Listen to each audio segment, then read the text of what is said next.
Bharat Ratna doctor Bhimrao Ambedkar को कोटि कोटि नमन। ये कार्यक्रम डॉक्टर भीमराव अंबेडकर के जीवन पर आधारित है, जहां भारत की जनता के प्रति उनके योगदानों को पूरी सजगता से चित्रित और रेखांकित करने का प्रयास है। कार्यक्रम में दिखाई गई घटनाएं लब्ध पुस्तकों से ली गई हैं। इस कार्यक्रम के जरिए चैनल की ओर से एक विश्वसनीय, सजग और सकारात्मक प्रयास है कि डॉक्टर बाबा साहेब भीमराव अंबेडकर के जीवन की संघर्ष यात्रा एवं गौरव गाथा पूरे आदर के साथ घर घर पहुंचे और उनके योगदानों से सभी संपूर्णता में परिचित और आह्लादित हों।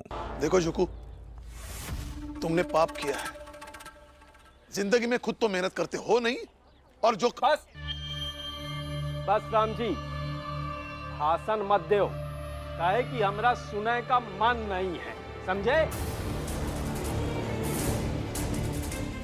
अब भीम ही कहता है कि अगर कुछ गलत करोगे तो आज नहीं तो कल पता चल ही जाएगा। जब पता चल जाएगा ना कि किसने किया ये सब, तब बात करेंगे। जाओ, सब अपना अपना काम करो। फुलिया ताई, जब से आपको शौक चढ़ा है ना इस चाल में भीम के खिलाफ गठबंधन का मुखिया बनने का, तब से बहुत कूद रही हैं। हाँ तो कूदेंगे और कूदेंगे। और अगर तुम्हें यही लागत है कि भीम का अखबार गायब होए की खुशी में हम ज्यादा कूद रहे हैं, उछल रहे हैं, तो बिना सबूत के कुछ कह मत देना।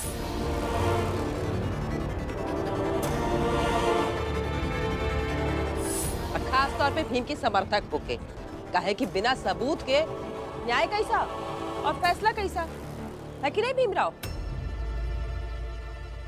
इसलिए भीमराव, आगे से सतर्क रहना, कैसे कब क्या गायब हो जाए। हाँ, और अगर बिना सबूत के हम लोगों के ऊपर इल्जाम लगाए ना, तो हम मानहानि का केस कर देंगे तुम्हारे ऊपर। हम सुने हैं कि ऐसा कुछ होता है। ठीक है, लेकिन अगर मुझे सबूत मिल गया ना, तो मैं भी पुलिस थाने जाकर आप सबके खिलाफ रिपोर्ट लिखवाऊंगा और आपको सजा भी दिलवाऊंगा।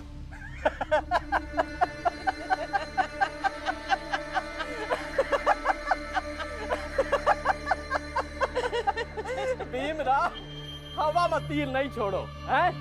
और जब सबूत मिल जाएगा तब बात करेंगे। बचाओ, बचाओ, मारो इसे! रुक, बचाओ, रुक, बचाओ, बचाओ, रुक। क्या हुआ? देखिए, मारो इसे। हुआ क्या? ये लोग मुझे मारने के लिए दौड़ रहे हैं। आप सब?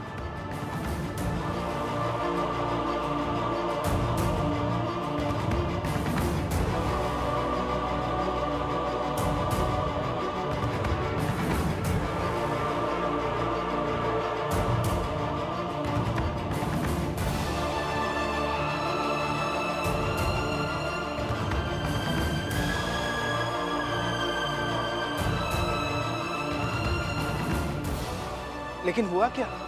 भीमराव, ये आदमी आपका अखबार लेकर जा रहा था। इसे रोककर मेघनाथ जी ने हमें सुनाया और आपका मजाक उड़ाया।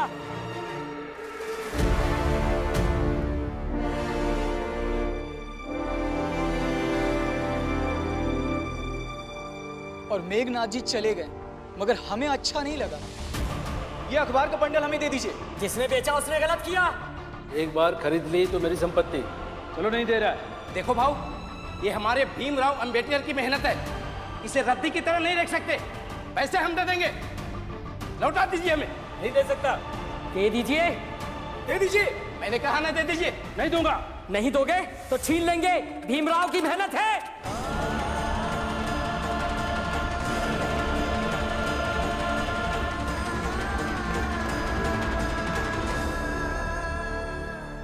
बताओ भीमराव, मैंने 4 लोगों को पूरी भाजी देकर ये अखबार खरीदा है, और ये अखबार मेरे नहीं हुए तो किसके हुए? नहीं हुए, क्योंकि ये उस आदमी की मेहनत है जिसने हमको सपने देखना सिखाया। उसकी मेहनत, उसके सपने 4 पूरी भाजी में बिक जाए, ऐसा नहीं होने देंगे, चाहे जो कुछ हो जाए। देखिए, गलती पूरी भाजी बेचने वाले की नहीं है। जिसने हमारे अखबार देकर पूरी भाजी खरीदी है, उसकी गलती है।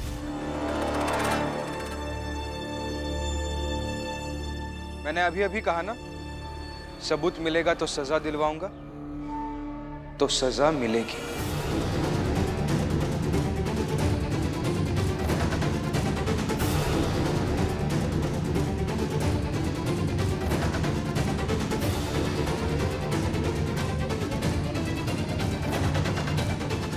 अब बताइए, किसने अखबार देकर आपसे पूरी भाजी खरीदी है? नाम बताइए। बताओ, नाम बताओ। बताते।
ये तो हम सब जानते ही थे कि ये सब कुछ किया धरा आप लोगों का ही है, और अब तो सबूत भी है।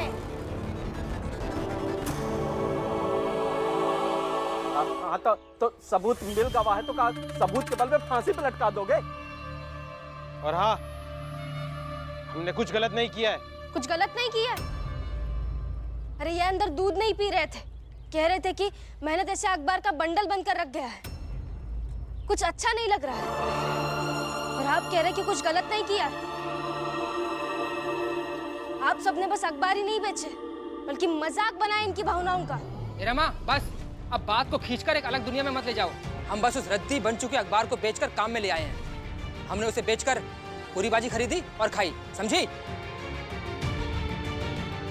मनोहर, किसी बात को खींचकर हम दूसरी दुनिया में नहीं ले जा रहे, बल्कि तुम सब लोग कूदकर मेरे बेटे की दुनिया में आ गए हो, और यह बर्दाश्त नहीं होगा।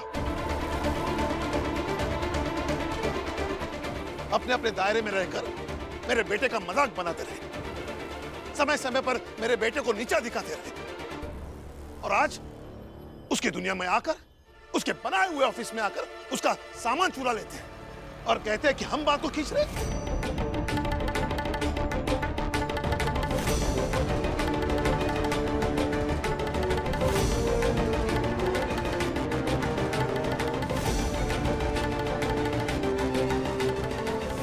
राम जी भाऊ, अब इस बात को ऐसे देखो ना कि हम लोग तो उहे किए हैं जो भीमराव का सिद्धांत कहा था। भीमराव तो चाहबे करत है कि अपने बिरादरी के लोगन के लिए जिए, उनके सुख दुख में भाग ले, अपने मेहनत से अपने बिरादरी के लोगन का पेट भरे। तो बस ये समझ लो कि हम लोग भीम की मेहनत के बदले अब पूरी भाजी खा लिए। हाँ, हमें नहीं लागत है कि मैं भीमराव को बुरा लगे वाली कोई बात होगी, है ना? चलो अंदर चलो। अंदर नहीं,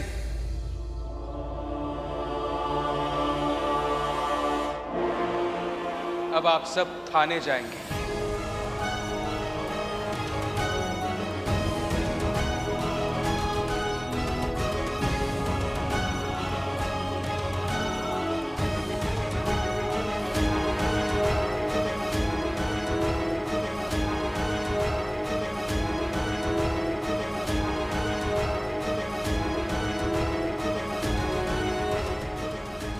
इतने दिनों से आप सब गलती करते थे, मैं माफ करता था, मगर आज आप सब ने अपराध किया है, और अपराध को माफ नहीं किया जाता, भुलाया नहीं जाता, अपराध का बस दंड दिया जाता है।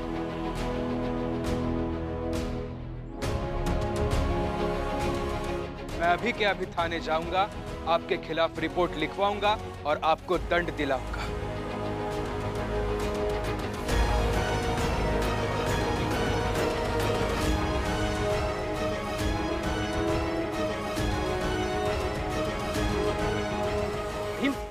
पागल हो गए हो का?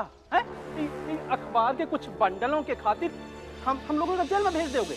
देखो हम ऐसा कर रहे हैं कि ये पूरी भाजी का पैसा ना हम एक दे देते हैं, ठीक है? और तुम अपन अखबार ले लो और जो करना हो वो करो, ठीक है ना? बिल्कुल नहीं, सही कहा इन्होंने। अक्सर अपराधी पकड़े जाने पर बचने का ही रास्ता चुनता है।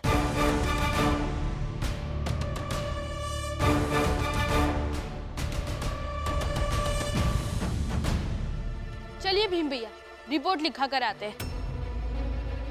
अरे ऐसे कैसे रपट लिखवा कर आते हैं?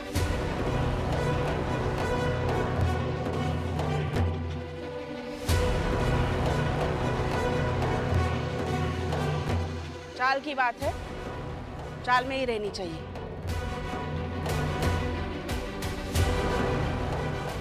और आप रोकिए अपने बेटे को। अगर आज इसने इन सब के खिलाफ रपट लिखवाई तो आज तक सिर्फ बेइज्जती करके नीचा दिखाते थे, अब दुश्मन बन सकते हैं।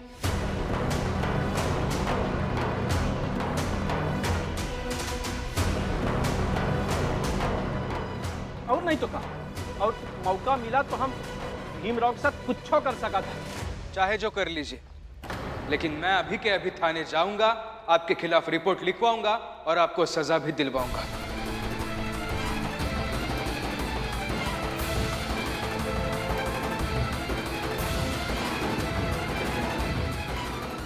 रुको बेटा,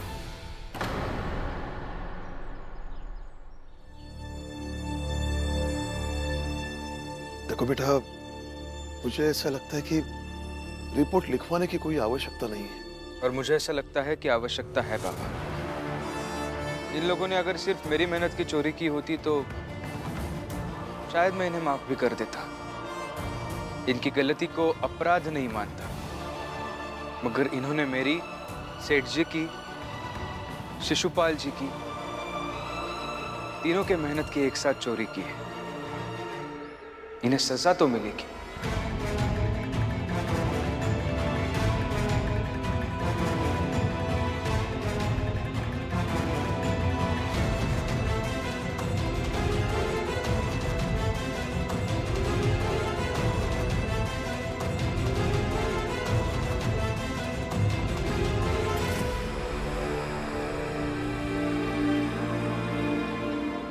भीमराव कल कैसे अखबार बिकवा देगा समझ नहीं आ रहा है। बेटा,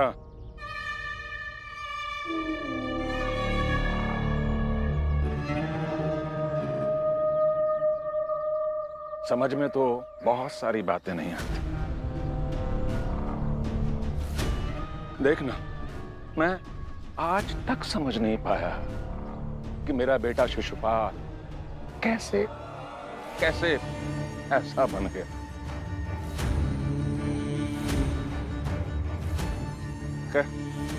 वो भीमराव जो सिर्फ हवाई सपने दिखाता है, कैसे लोग उस पर यकीन कर लेते हैं।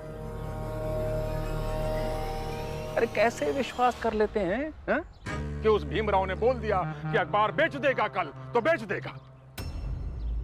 इतना आसान है क्या ये सब हा? ऐसा बिल्कुल नहीं होगा, मैं होने नहीं दूंगा।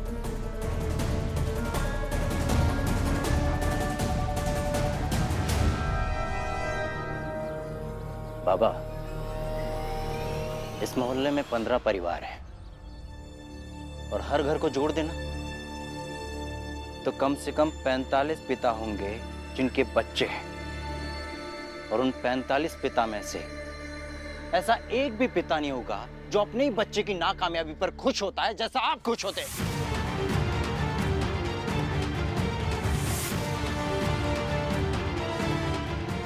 ऐसा एक पिता नहीं होगा जो अपने ही बच्चे को नाकामयाब करने में लगा रहता है।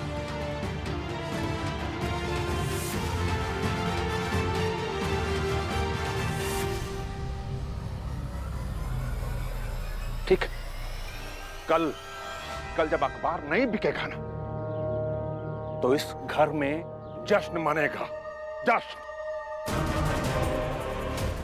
और वो जिन 45 लोगों का जिक्र किया तूने अभी, उन सबको बुलाऊंगा इस जश्न में।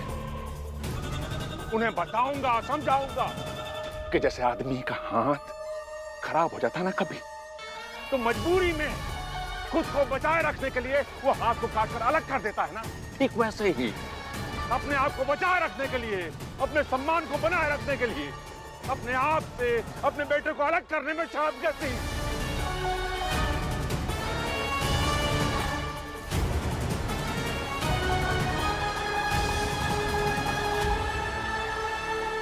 अरे तो कीजिए ना जश्न, कीजिए। मैं हारूं या जीतूं, बस आप जश्न कीजिए कि आप अपने पिता होने का धर्म निभा रहे हैं कि मैं नाकामयाब हो जाऊं। मैं जाकर कह दूं पूरे मोहल्ले वालों से कि बेटे को बर्बाद करने के संकल्प का जश्न है।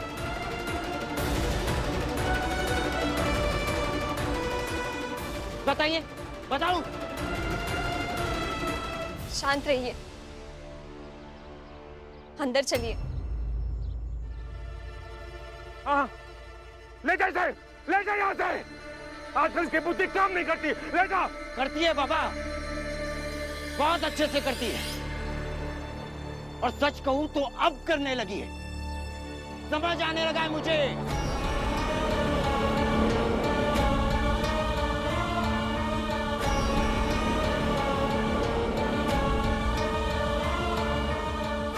आपको सौगंध है मेरी, शांत रहिए।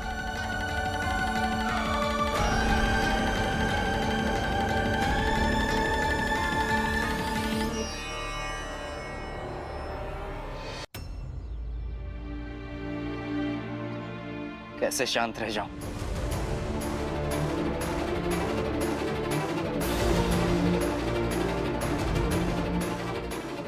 आप बस ये सोचिए कि बाबा आपसे जो कह रहे हैं वो आपको आगे लड़ने की हिम्मत देगा,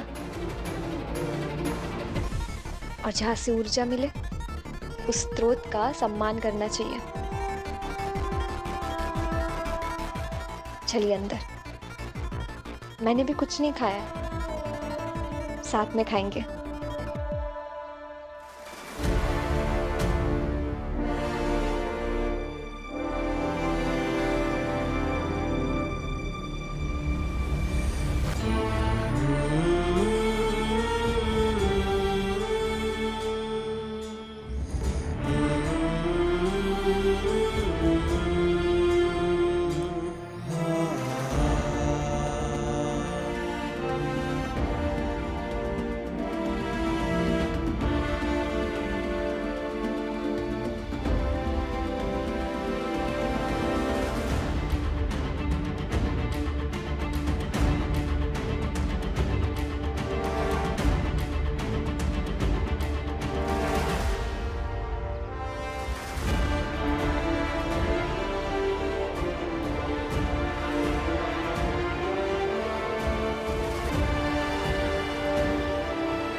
श्यामला, मैंने अपने जीवन में बचपन से ही स्त्री को कमजोर देखा। मेरी आई भी कमजोर रही, लेकिन तुम्हें देखकर मैं महसूस कर पाता हूं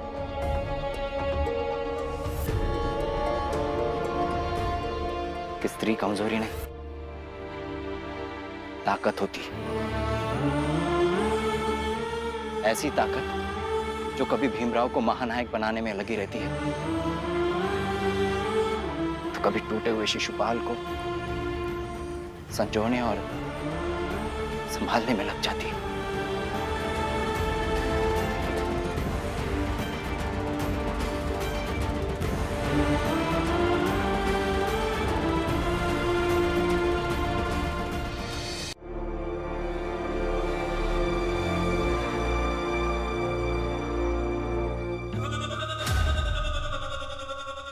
शिशुपाल को उस भीमराव की गिरफ्त से मुक्त नहीं कराया ना, तो मेरा भी नाम मेघनाथ नहीं।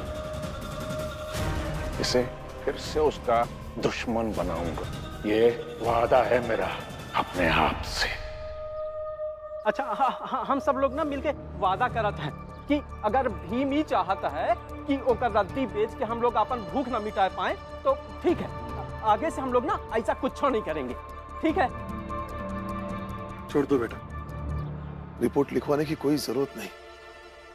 अपराध किया है, दंड तो मिलेगा।